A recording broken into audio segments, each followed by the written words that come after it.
Hi, can I start? Yeah. Good evening and a warm welcome to the final day of the International Faculty Development Program organized by Don Bosco College, Bangalore, in collaboration with St. John's University, New York, and the Institute for International Communication, New York. Today's session, titled Academicians Bridging the Academia and Industry, will shine a spotlight on the critical role educators play in narrowing the gap between academic knowledge and industry demands. In an ever-evolving world, the synergy between education and industry is more important than ever. Ms. Radhika Jha will guide us on how academicians can foster this connection to ensure that our students are prepared to meet the real-world challenges and opportunities. Before moving to the session, let us take a look at her video profile.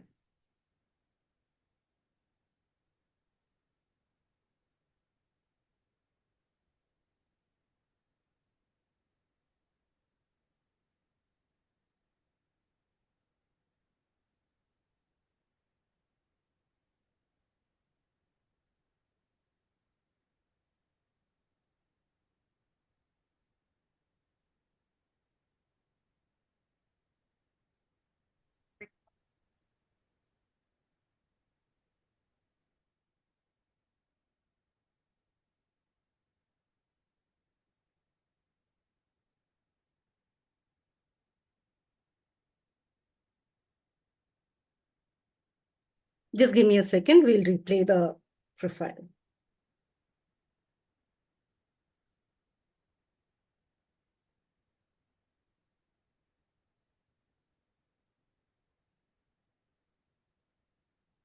Ms. Radhika Jha is the Associate Dean of Graduate Programs and Academic Engagement at Collins College of Professional Studies, St. John's University. She has an extensive background in economics, business, and finance and has presented at numerous regional, national, and international conferences. Her publications span the fields of business, education, experiential, and online learning. Her current research interest focuses on learning science with a particular emphasis on computer-supported collaborative learning. Ms. Radhika holds an MA in Economics from H&B University, India, and a second master's degree in Applied Quantitative Research from New York University. She also holds a Certified Portfolio Manager designation from the Institute of Chartered Financial Analysts of India and a certification in Business and Finance from Columbia University in New York. She is currently pursuing her doctorate at the University at Albany, State University of New York. Don Bosco College welcomes you. We are all ears and looking forward to listen and learn from you. Over to you. Thank you so much. Good evening, everyone. First of all, I want to thank Don Bosco College, Father Gio, Dr. Mary, Dr. Maria for putting together such an impressive event for the faculty development. And it's a great pleasure for me to contribute in whatever capacity to this important event. The focus of my presentation, can I just share my screen? Sure.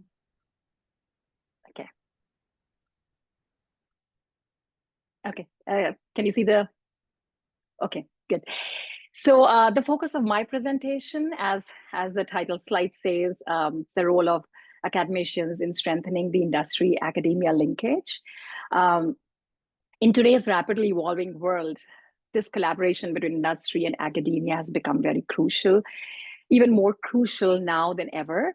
Though this relationship has been a long-standing one, it's a very important relationship, because the synergy between these two sectors, it holds an immense potential for our students, for our economy, for our society to drive innovation, societal development, and growth.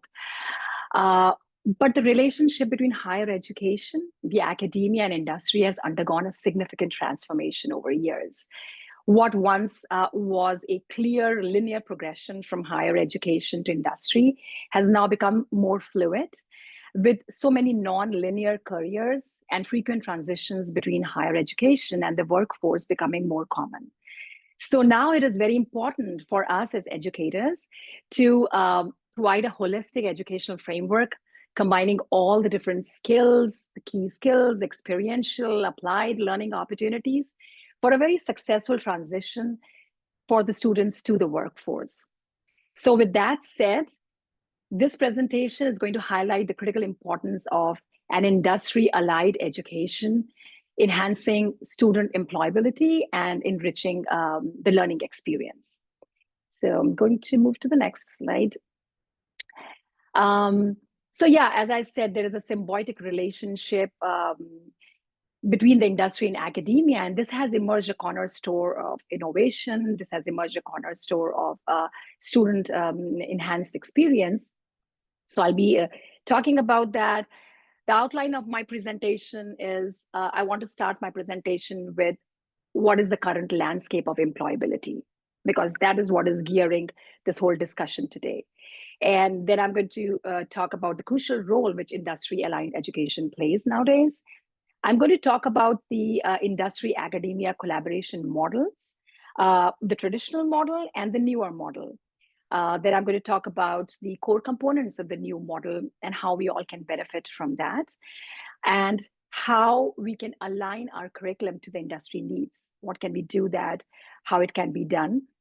I'll be sharing some of my experience, my insights. This topic of industry, academia, collaboration, and linkage is very close to my heart. I've done a lot of research in this, and a core part of my responsibility at St. John's also includes this in building industry academia partnerships, domestic, corporate, international. So I'll be sharing some insight there. I'll be sharing some notable university industry collaboration examples, some notable examples in India. And in the end, I want to conclude my presentation on how industry university collaboration has a positive impact on student employability. So with that said, I'm going to move to the next slide. The current landscape of employability. So if you see here, I've put some bullets and some things which I see how the landscape of employability has evolved. Now, the first thing which I really highlight is the skill-based hiring. So there's a lot of debate going on between degrees versus skills, right? While I say degrees, it's true, degrees remain very strong signal of educational attainment, but I'm also seeing the transition here where employers are now more focused on skill-based hiring rather than college degrees. I'm not saying that college degrees are not important, but how can the college degree embrace these skills so that they can meet the needs of the employers these days? Employers are increasingly prioritizing very specific skills, attribute, and not only like technical, and there's a lot of discussion, I'm sure it happened in the past week about AI and other things, but along with that, attributes such as ethical judgment, adaptability, and critical thinking are also highly valued by our employers. So this trend necessitates that the educational institutions, they adapt their curricula to focus on developing these competencies. In fact, even big tech giants like Google have said, I was reading in some article, they have said that Google prefers skills. So Google, for example, considers its own short courses equivalent to some degrees for some positions. So there's a growing importance of all these skills in the hiring, growing importance of also the soft skills. While technical skills are vital, soft skills also cannot be overstated. As I mentioned earlier, critical thinking, creativity.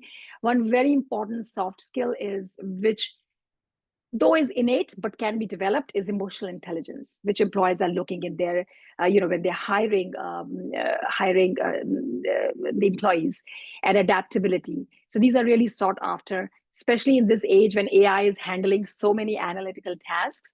Human workers are valued for their ability to think creatively, to solve complex problems, and to manage that interpersonal dynamic. So it's really important we inculcate that in our education. The landscape of employability is definitely more technologically advanced. So much of automation and advancement. Obviously, there is a lot of demand for digital literacy, proficiency in digital tools, data analysis, coding. They are becoming essential across the various industries. Lifelong learning has become very important when employers look at the, from the hiring perspective, because the need to continuously update the skills through through courses, certifications, and professional development has become very crucial to stay relevant in the workforce. And another important thing which I have noticed is the demand for the work portfolio. What the employers are looking for nowadays, when they interview a candidate, they nowadays, instead of asking for a resume, they ask for the portfolio. So it's really, really important. We as educators, when we are imparting that education, we enable the opportunities for our students to build portfolios which they can show, which they can demonstrate in the interviews and when they're looking for a job. So my question here is, are the universities preparing students well enough for the current job market? While many universities believe that they're adequately preparing the students for the workforce, the surveys often indicate that there is a discrepancy between the perception of the universities and the view of the employers and the recent graduates regarding the job readiness. Now, again, universities are doing all their efforts, but there is, I think, a room for improvement. There's always room to grow. So, and I've just put in, and source here.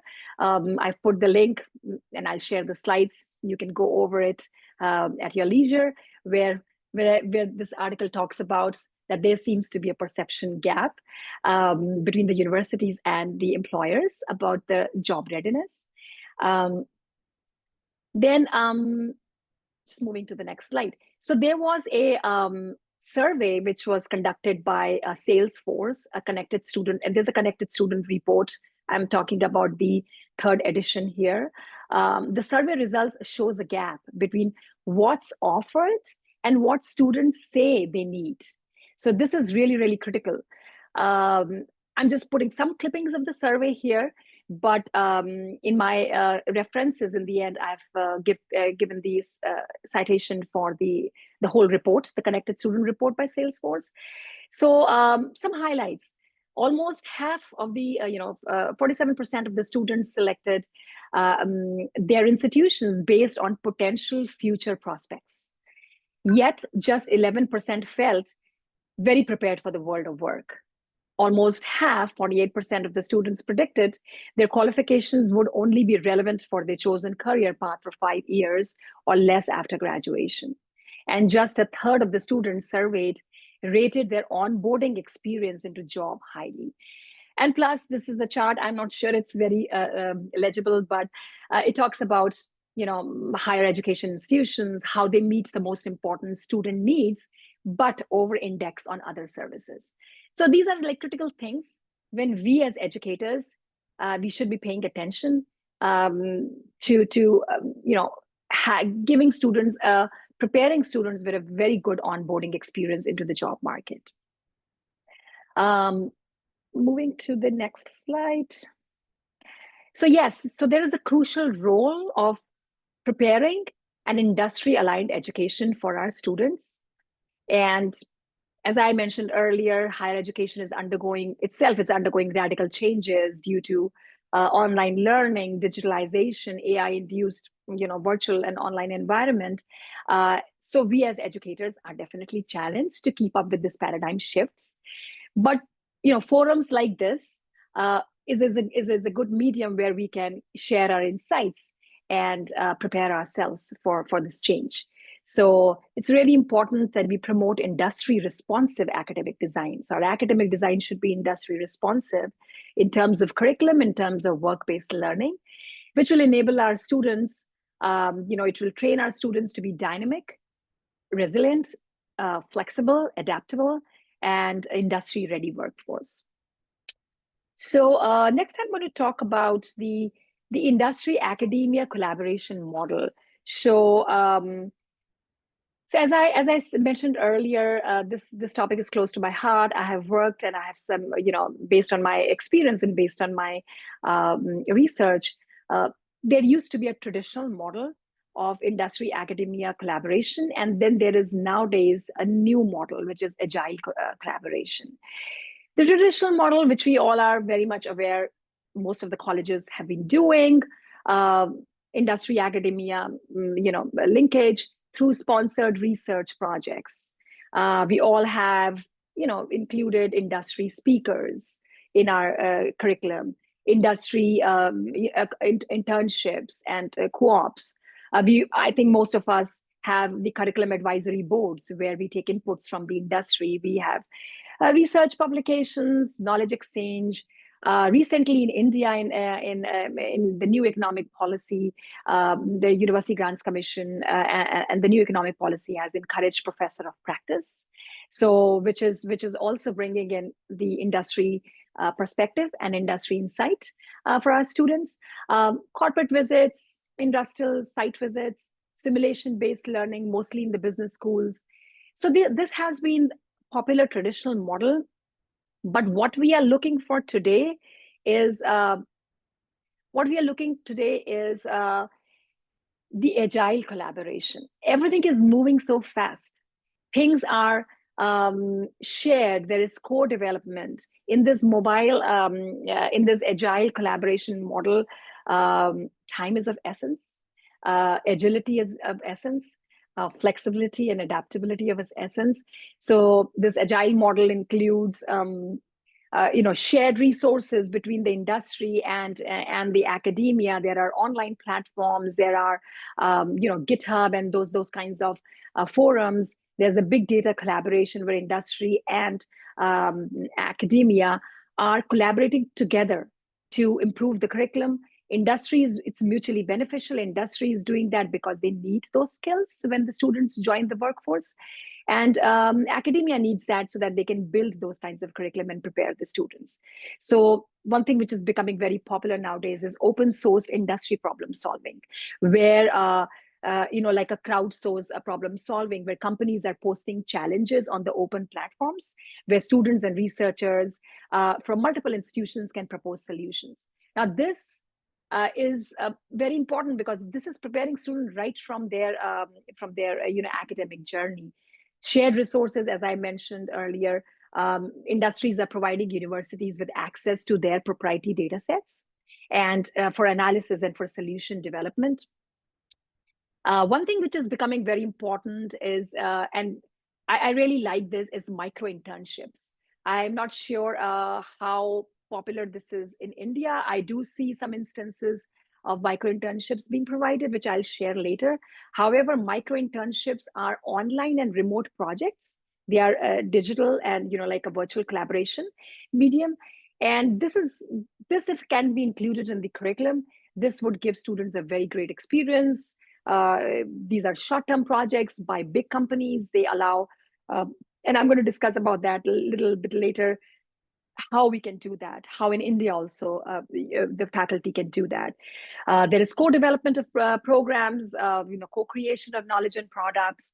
All this is in the newer model of industry and academia collaboration. Living labs are becoming very important. Big institutions like MIT and other tech institutions have already started doing living labs, which is like a co-created innovation hub. Or like corporate incubators, it usually focuses on a variety of issues, also social issues. Like as I mentioned, MIT, Stanford, and other universities are already doing that. Labs are user-centered, sustainable living labs, and it can also be remote. They facilitate collaboration between a wide range of participants to tackle important topics, tech topics, complex societal challenges, and things like those. They are also called like innovation marketplaces, where universities are showcasing research portfolios and digital platforms. Another thing which is becoming more and more popular with the industry is micro-credential. Again, I'm very passionate about micro-credential and modular learning because industries and universities together can really work on this to co-develop stackable credentials to target like emerging skills, what the industry needs these days, like data analysis, cybersecurity, and other soft skills also. These micro-credentials are really, really important for lifelong learning. What the industry is looking for in their employees, they want the employees to continuously upskill, reskill themselves. And micro-credentials and this modular learning plays a big role in providing this platform. And then convergence research, shared and convergence research, where teams from academia and industry are, from different disciplines, are working together to create holistic solutions. So, and then hackathon-led collaborative solutions. Many universities are collaborating with industry to run the hackathons, and that hackathon becomes a place for collaborative solutions, collaborative innovation. So everything you see here in this newer model is that first, it is agile. It has to be really, be dynamic, fluid, because the demands of the industry keeps changing. And so that it is agile, it is really important that it should be done in co-development with the industry, rather than the earlier model of traditional model of collaboration, where the academia was preparing the students, like I was mentioning, it was a linear progression. They were preparing the students. After they graduate, they look for a job, industry hires them. Now it is simultaneous, it's concurrent. They are concurrently developing student skills so that they can be ready for the job market. So that's why I call this collaboration model as agile. The core components of this model, how we can have this collaboration.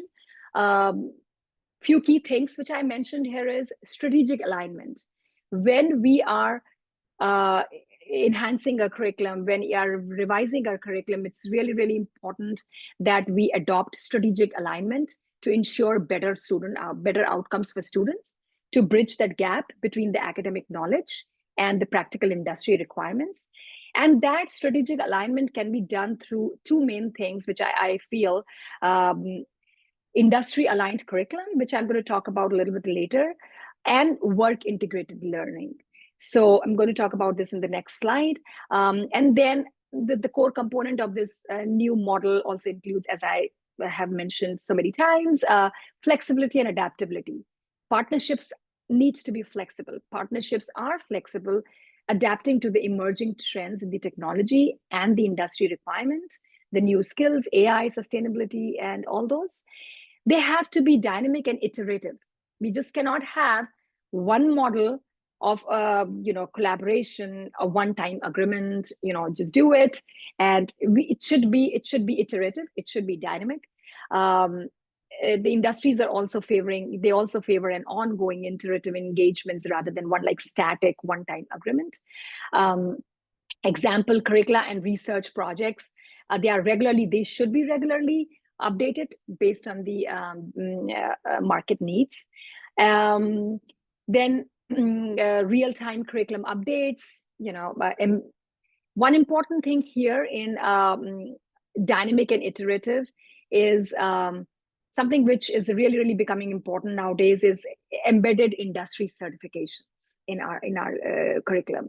It's really important that our educational programs integrate those certifications from the industry leaders directly into the degrees. So instead of the students doing a degree and then trying to find out which additional skills I need, and I go for an industry certification, that is time consuming. Better would be to embed those industry certifications in the curriculum. Find out those skills which are needed in those, for those industries curriculum, map the curriculum for the industry certification, so that when the student graduates from a degree, a master's degree or an undergraduate degree, they not only have the theoretical knowledge which the degree gives them, but also the industry knowledge which the certifications which are embedded in that degree. If we cannot embed that certification, if we cannot grant that certification, we can at least map our curriculum so that the students are ready to immediately take those certifications once they graduate from the program. This is really important. Work integrated learning, I'm going to talk about in a second. The digital and virtual collaboration, as I mentioned earlier, the micro internships, the online internships and remote projects, those are becoming like really, really important for the in the academia to inculcate, to embrace in their education. Then I talked about the continuous learning and upskilling, the micro-credentials, modular learning. I'm just trying to think if I've not missed anything. Faculty industry integration. This is also really important. We keep talking about an education which is aligned to student needs. We also must focus on the faculty industry integration, how we can encourage faculty industry integration, how we can, and this forum is a great forum for providing this experience to the faculty. Some universities are promoting industry sabbaticals for the faculty, where the faculty are actually going on a sabbatical. Normally faculty, when they go on sabbatical, they do research, but the industry sabbaticals, some universities like CMU and I'm trying to remember, like MIT, they are really promoting industry sabbaticals, where the faculty goes to the industry, works in the industry, and comes back and bring the insights. So that's a very good way to integrate the industry and faculty development. So which I think is a core, also a core component of the model. Coming to the next slide, as I mentioned in the core component of the model, I really want to focus on strategic alignment. And in the strategic alignment, as I said, a industry aligned curriculum and work integrated learning. These are two core things which I want to underscore, which I want to highlight. So how can we align curriculum to industry needs? Again, we all have been doing that through advisory boards and through lecture series, industry speakers, and all those things. But we can definitely, engage experts from the industry, have their insight. We can definitely have a data-driven curriculum adjustments. Data-driven curriculum adjustments, meaning using the data to see what changes are, doing some predictive analytics based on data, and then making the curriculum adjustments. Skill mapping. Now, this is really, really important. I cannot emphasize it more. Really focusing our curriculum on the emerging skills. Again, as I mentioned earlier, when we talk about skills, we think technical skills, analytical and technical skills. Yes, they are very important, but our curriculum should also emphasize on soft skills, which, as I mentioned earlier, in this AI world, this is the problem solving and the critical thinking is the only uniquely human trait which AI cannot have, right? So it's really important. Our curriculum and our educational experience for our students should include this adaptability, because this is really, really highly valued by the employers. I mentioned about these industry certifications earlier. These are really important to demonstrate a person's skills and knowledge in any specific field. In your technical education, you can definitely include industry certifications from Amazon, AWS, project management, Microsoft certifications, and those kinds of things, and align the program goals with the certification goals, stack the credentials. One good thing would be to design pathways, certification pathways. This would be really, really helpful for the students. Developing pathways where students can seamlessly transition from university coursework to those industry certification. The universities, our colleges, we can offer on-campus preparatory courses for those industry certifications. Those will be really useful for the students. Along with providing the knowledge for this certification, we can also partner with these certifications, providers. For example, in my past role, I connected with, CompTIA and other certification providers, Cisco, and those kinds of organizations, where they can provide, we can access them and have a partnership with those, where they can also provide like discounted exam vouchers and other training resources for our students. So not only we prepare our students for those industry certification, we also facilitate those, by having the partnerships with the certification providers. So all these things are really, really helpful, and that should be key thing in our curriculum, how we can promote certification as a part of the program's value proposition.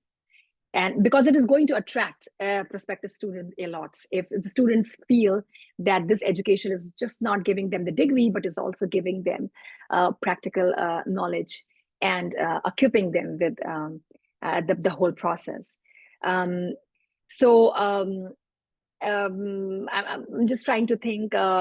Also, there are some non-tech industry certifications, which I think I've shared in my references, like human resource.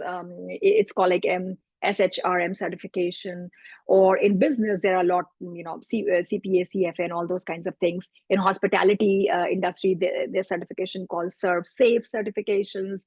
In retail management. Of course, in healthcare, there are so many other certifications like certified medical assistants and those kinds of things. One very important resource which we can use, and a lot of that resource comes for free, is the Google Academy. If we can include the Google Academy in our curriculum, there are many short courses and skill courses which Google values. Like I remember including one of the certifications of Google, which was apparently free. I don't know whether it's free still. It was a course in advertising skill or digital skills or something by Google. So including that in the curriculum, that becomes that little course can be can be adapted into the curriculum. Students are also very excited about doing some industry certification and industry skill, and if it is free, then it works really well. And even if it is not free, we can, as I said, partner with these certification providers to provide discounted prices for that. So it's really important. These are like few ways in which we can align the curriculum to industry needs. We have been doing internships, and internships still, I think it's still number one, even though it has been started earlier in the traditional model, but even the newer model internships, the value of internship is really, really important. The value proposition which comes from internships is really, really critical. The only change in the internships is now internships are becoming more accessible. So remember, I mentioned about micro internships. Micro internships are projects which the students can themselves sign, or a professor can include in their curriculum. Students don't even need to go to the employer, and that can be done. It's short term, sometimes it is just few days, week, few hours, asynchronous, online, in person. So there are different modes there. So I really think that this is important. Then there's a very good read I wanted to share with you all. It's a suggested read. It was in Harvard Business Review, Harvard Business Publishing, by Kenneth Lushan. It is it's a new model for university industry partnerships to ensure curricula evolve as technologies do. So this is something which I really wanted to share with you all. The other thing in the strategic alignment of our curriculum is how to incorporate work-integrated learning. So again, as I mentioned, internships, co-op program. I'm not sure like co-op program is popular in India, but here it's very popular. Co-op is a short term for cooperative education. It's a structured program where students alternate between periods of academic study and full-time paid work or for credits, experience in that field. So, and then practicum placements, that could be like capstone and projects, project-based learning, apprenticeships. This is also very popular training. It's like a structured training program that combines classroom instruction with some paid on-the-job training or for credits. Virtual internships, I keep bringing this up again and again, micro internships, job shadowing. A job shadowing offers the chances to try out a field and observe, a company's culture without any long-term commitment or anything. Simulated work environments are very popular in business schools. So we can incorporate a work-integrated learning.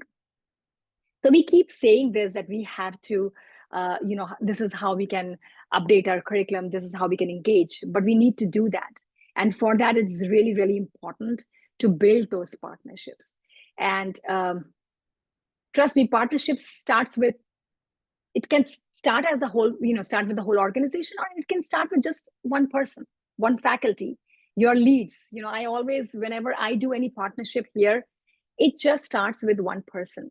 Even if one of your faculty has some industry connects, can bring in some lead, that one person can be instrumental in building a huge partnership, a long-standing partnership. So it's really, really important to encourage faculty industry interaction also, so that faculty can also bring in those leads for partnership.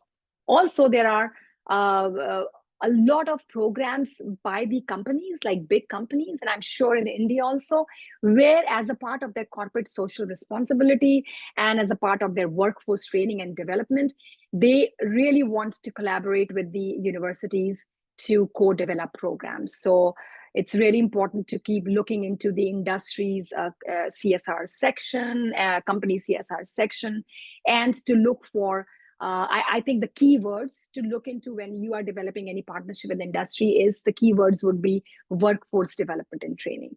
Because every company has one tab which says workforce development and training. So if you can get access there, if you can reach out to the people there, the whole process can start. And as I said, partnership can start with just one person's effort.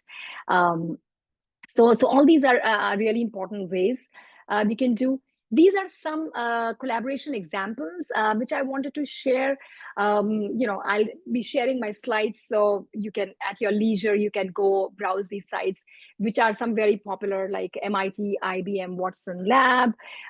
This is a collaborative initiative between MIT and IBM. This is becoming very popular when we talk about any kind of modern industry university collaboration. This one is more dedicated to the field of artificial intelligence, but it gives an idea to universities how they can collaborate. One resource which I want to share with you all is parkerdewey.com. If you can go on parkerdewey.com, this is a place which houses these micro internships. So it has partnership. It's like a middleman. It has partnerships with the companies, and it provides, your students can create accounts in that, or your faculty can include this in their coursework. This includes information for the virtual micro internships. This is really important. It has a lot of projects, like 2 weeks projects, and these are paid projects by the companies. So this is a very good resource, which I really, really encourage all the faculty. Even at St. John's, I've been encouraging the faculty to include this in their classwork, or however they want to do it. But this is a great platform for students and for the faculty to bring in an internship component in their education. Then UIDP, University Industry Demonstrated Partnership. This is a good organization. You can look into getting a membership of that. This is an organization with representatives from top tier innovation companies and world-class research universities. And all the universities, if you become a member, meet and commit to active participation. The UNI, University Industry Collaboration and Partnership. So while I'm telling you, I'm informing you of the different ways in which we can align our curriculum, I also want to share the resource of how we can do it. So these are like some ways which I have tried, which I wanted to share my insight and my experience. GitHub education, GitHub, everybody knows, is an open source platform. It's becoming very popular for industry university collaboration, for knowledge sharing. This platform provides a centralized space for developers, researchers, faculty, students to collaborate on projects, to share code and contribute to important initiatives. You can go into like getting an account. The faculty can include GitHub in their coursework, which gives students a very good experience of actually collaborating with the industry.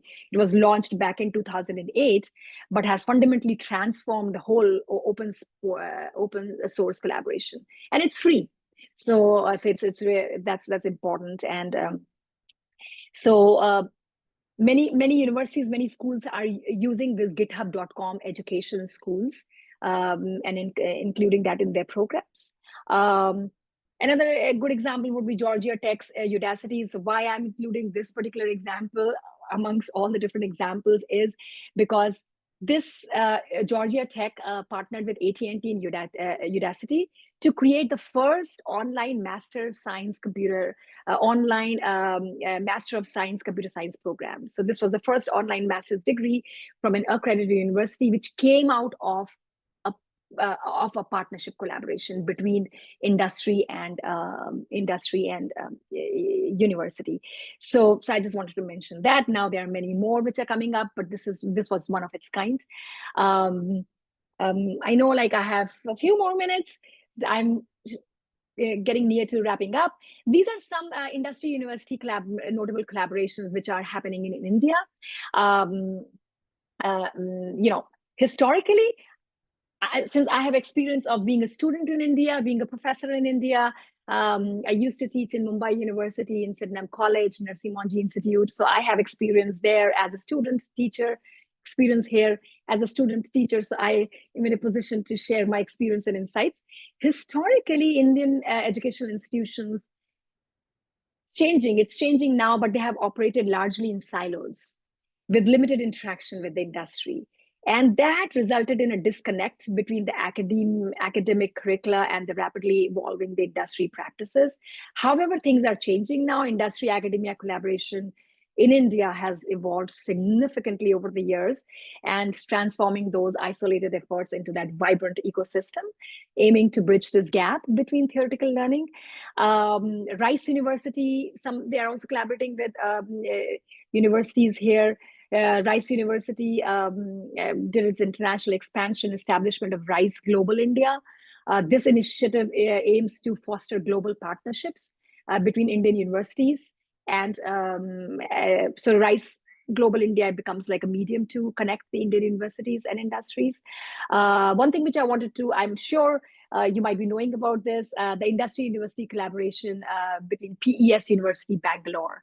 So PES University in Bangalore collaborated with Intel Technology India through their Center of Innovation and Entrepreneurship for fostering industry university collaboration, which really focuses on bridging the gap between academic research and industry needs. So that's something which I wanted to share. DES Pune in Maharashtra and the World Trade Center collaboration is becoming very, that was in news. That collaboration has opened up opportunities in the form of internship opportunities, collaborative research, guest lectures, workshops, and also certificate courses on sustainability and other areas. Ashoka MIFAS Lab is also a very distinguished collaboration which is happening in India between Ashoka University in India and Emphasis, which is mainly exemplifying the main synergy between industry and academia. And I think it started in 2020. It's both the institutions, Ashoka University and Emphasis Lab, are committed to this partnership. I think it provides some interdisciplinary approach, bridging the academic realms to the computational challenges. So all those things. And the micro internships, again, a topic very close to my heart. I was researching. Of course, you can look into Parker Dewey. You can go on in your leisure, look into that website. But also in India, also these micro internships are coming up with the Tata group of companies. They are offering micro internships, Tata Global Internships. So that spans from like as little as 4 to 6 hours, where applicant would just be required to work on a very well-defined project from Tata group of companies. And but those are also, so it's there. So my research tells me it's there. I think this is a good resource to include in the curriculum too. Also, we can badge those micro internships with micro credentials, offering digital badges or micro credentials for completing those tiny internships aligned with specific skills or competency. So these are some resources which I wanted to share. Parker Dewey, yes, so I already put another slide on that. So these, as I said, Parker Dewey is the projects are listed on the Parker Dewey. These are short-term, paid, professional, mostly virtual, available all year round. So this is this one resource which you might want to delve into.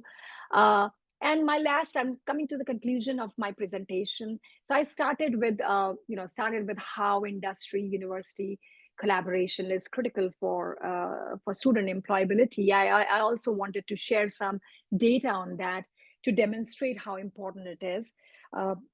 Data shows that UIC's university industry collaboration does have a significant positive impact on student employability.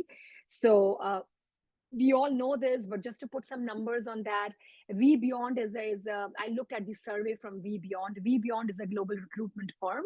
They did a survey in 2024, and that shows that the students with the internship experience, all these micro internships and other internship experience, definitely were 50% more likely to secure a full-time job. 60% of the institutions experienced increased placement due to curriculum alignment. And again, in my references, I have downloaded the report from VBeyond, which you can again read at your leisure. So all these data shows. So I used two data here, two surveys. In the beginning of the presentation, I talked about Salesforce Connect Beyond survey, where there is a perception gap, what universities think and what actually the employers and the student thinks. And then I geared my whole presentation to show how we can collaborate and benefit from that. And I want to end my presentation with this, that data shows that definitely university industry collaboration can have a positive impact on student employability. So once again, I want to end this presentation by focusing on this. This is also VBeyond, from VBeyond survey. So the current landscape of employability forces us to think, to employ and understand employer expectations. It's really, really critical for us as educators so that we can fit our students into the current landscape of employability, to prioritize, because the employers are prioritizing all these different skills and other things. We need to prioritize to understand the employer expectations. And with that said, to do the industry university collaboration, aligning our education programs with evolving needs. So with that, I want to end the presentation. These are all my references, some papers, good papers, and reports which I want to share with you. With that, that's all I have to share with you today. Thank you so much. I want to thank Don Bosco for giving me this opportunity, and questions, comments, my email is here. Thank you. Ms. Jha, for the wonderful session, taking us from a realistic landscape of industry and the need for the industry academia connect, and giving us this Indian scenario, connecting with the national education policy and giving us a very detailed model, the agile model. And the best part, I think, is that you just did not elaborate on the requirement of the collaboration, on the need for the change, but you went the next step and gave us the resources with which we can do that. So we would really like to thank you for this wonderful session. And I hope with your permission, we can share this PPT details with our participants. Absolutely. Thank you. Absolutely, so absolutely. Yeah. We have some questions from our participants. The first one is, micro internships are there in India. Is it in person or online? I think you've already answered it by saying it's online. Yes. Which one is? Yeah, it could be online or as well as in person, depending upon the companies. Like for Tata internships, they are offering both the ways. So yes. Which one is effective, project work or internship for technical graduates? I think project work is also it's good. It's like a capstone project, but I would definitely rate the internships above the projects. Again, it's my personal experience, because internship gives the students a space to actually go into their, go and get involved. In the project, sometimes happens is like students are doing capstone projects. It's more like observing rather than actually interacting.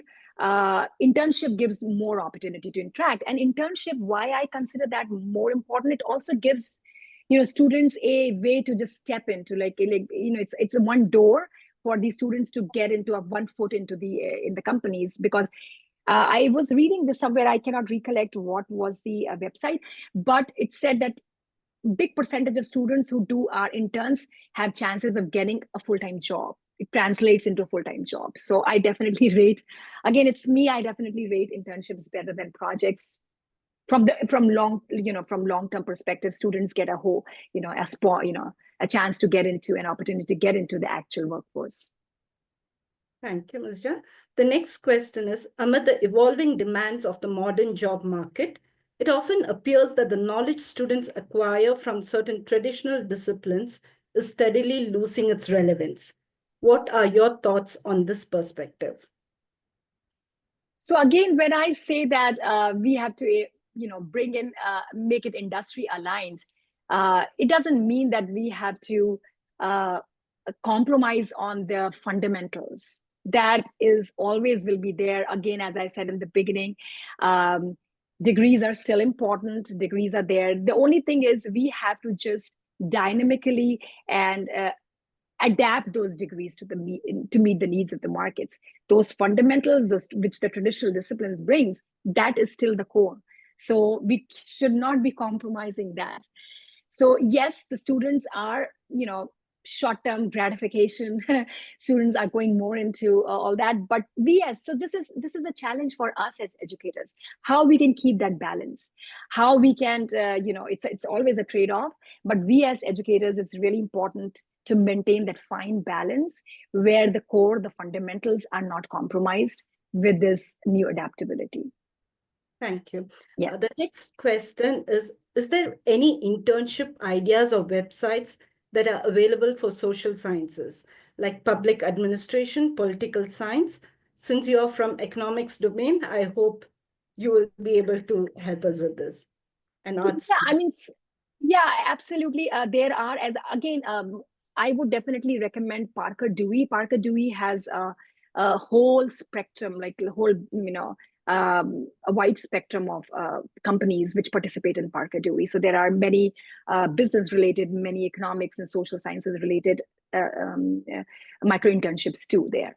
So I think it would be worthwhile to just browse that and look at that, because it hosts a lot of companies, including the policy making and economic and social sciences too. I'm sure we'll explore it and we'll be able to find some. Could you shed light on other ways of gaining experience, since students far outnumber internships available here? So yeah, so again, the different ways in which we I talked about collaboration. Again, internships is, of course, it is too many students, internship opportunities not that many, but we as professors again can include other things. For example, or we as administrators in education and in academia, like hackathons, like GitHub. So these are like great resources for the faculty, for the students, which are free, and there is no binding in terms of limitation, right? Internships are limited. So these open source platforms, these hackathons, and these are also good ways, nice ways, resourceful for the faculty and the academic administration to bring into the education, so that all of the students can get. That's true, all of the students cannot get exposure through internships, but they can get exposure through hackathons, they can get exposure through co-development, knowledge sharing in GitHub and those kinds of things. So I think those are, as I'm saying, the agile collaboration is very dynamic. Agile collaboration is all about knowledge sharing and coexistence of industry and academia, and there are so many platforms to do that. I would definitely encourage the instructors, faculty to delve into GitHub also, especially for the tech programs. Thank you, Ms. Jha. The last question for the day. In the name of internship, some industries are utilizing the students as cheap labor. Is it justifiable? I don't know how to comment on that. See, it's always an experience. It also depends upon the candidate, how much you can benefit from a position. So if the student is just looking into getting a internship position to get credits or to get paid, probably the impact of that internship won't be that much. But it's so, while there is some truth in that statement, I also think it also depends upon the person, how you want to get the best out of an opportunity. I mean, even if that opportunity is just a desk job, a front desk job, hey, you are in that company, how you can interact with others. It's just a matter of getting that knowledge from others, getting the insights from others, even if you're not getting that straight experience in terms of that particular job description, you can definitely benefit from getting exposed to that. So I think it also depends upon the students. It's also an attitude shift of being ready to learn. Absolutely. Wherever you are. Absolutely. I mean, if you're taking an internship just to fill in your credits or just getting paid in summer, then you can, that attitude, like how you're saying, that attitude is not there. So yeah. So bloom where you're planted, right? So we have another option, like it's just like a suggestion given by one of our participants. They say that if FDPs are conducted for faculty members by industries, it might be a medium that will bridge the gap, and we will be able to understand what the students and the industry need. So I think that is also a good. Absolutely. I mean, this is an excellent suggestion. This is absolutely excellent suggestion. This bullet goes into my next presentation. Thank you so much. But yeah, no, actually, this is, and when I mentioned industry faculty integration, this was something which I was trying to like focus on, because we all talk, as I mentioned, we all talk about providing opportunities for the students to integrate with the industry, to interact with the industry. It's equally important for the faculty to interact with the industry, and that's why I mentioned the industry sabbaticals and all those things. So yes, absolutely, faculty industry integration is equally important. Thank you, Ms. Jha, for that wonderful session and for taking your time to answer all the questions and for giving us wonderful resources with which I'm sure we will be able to do better. And as we conclude this enriching international faculty development program organized by Don Bosco College, Bangalore, in collaboration with St. John's University, New York, and the Institute for International Communication, New York, it is my privilege to deliver the vote of thanks on behalf of the organizing committee. Just as the collaboration is from east to west, the FDP aimed to bridge different dimensions, from slowing down and connecting to the roots to the effective use of technology, design thinking, and artificial intelligence. We are sure that this FDP would leave each one of us as thinkers and researchers, paving our own path. First and foremost, we extend our heartfelt gratitude to all the esteemed resource members who joined at 6 p.m. our time and who are always available till the end, answering all the questions. You have generously shared their expertise, insight, and valuable time over the past 7 days. Your contribution have truly elevated the program, providing us with tools and perspectives to enhance our teaching methodologies, research pursuits, and our role as educators. A special thanks to Dr. Montero, who wholeheartedly appreciated the idea of collaboration and made this faculty development program possible. We extend our appreciation to Reverend Yeshudas, who played a very important role in coordinating this international faculty development program. We would like to thank our director, Reverend Dr. Wilson, and our principal, Reverend Dr. Gio. Your vision and commitment to fostering growth among educators have been the guiding light of this initiative. I would like to thank our faculty coordinators, especially Dr. Maria Nirmal, and also Ms. Kuntala, Ms. Prasina, and Ms. Christiana for their timely support on and off screen. A special note of appreciation to our technical support team led by Mr. Tarun and Mr. Vishwas, ensuring the seamless flow of events. And of course, a wholehearted thank you to all the participants. Your enthusiasm, engagement, and willingness to learn have been the cornerstone of this program's success. This FTP has become truly international with participants from India and the Middle East and our resource members from St. John's University, New York. We have 300 participants who joined, eager to learn from 25 states across India and from nearly 200 different academic institutions. We hope the insights gained will empower you to innovate in your classroom, lead with purpose, and make a meaningful impact on students. As we conclude, let us take forward the spirit of learning, collaboration, and transformation that we have nurtured over these days. Together, let us continue to grow as educators and leaders, creating a brighter future for our students and the society at large. Thank you and wishing you all success in your future endeavors, and hoping to meet you all again in the next edition of our faculty development program. A special note of thanks once again to St. John's University and Institute of International Communication, New York, for all the support and making this FDP a grand success. And with that, we conclude this faculty development program, wishing you all a great year ahead. Thank you. Thank you very much. Thank you. With that, we'll end the session. Thank you. Thank you.